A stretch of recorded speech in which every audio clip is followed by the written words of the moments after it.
উপনিষদ বলেছেন, উত্তিষ্ঠত জাগ্রত প্রাপ্যবরান নিবোধত ক্ষুয়স্য ধারা নিশ্চিত দূরত্বয়া দুর্গম পথস্তৎ কবে বদন্তি।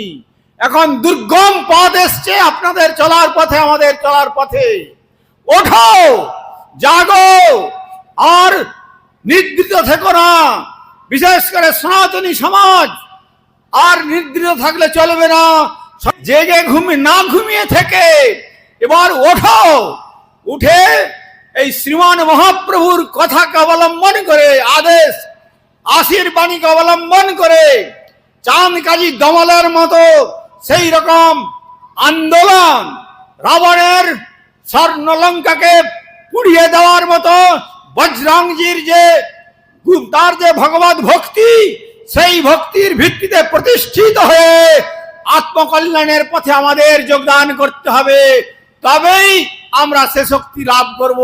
অন্য কোন বাইরের শক্তি এসে আমাদেরকে আর মাথা চাড়া দিতে পারবে না।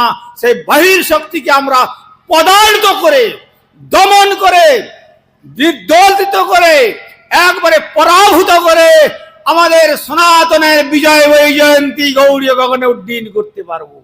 তবেই আপনারা শান্তির সন্ধান লাভ করতে পারবেন, তবেই শান্তি পাবেন। এছাড়া শান্তি লাভের আর কোনো সম্ভাবনা নাই।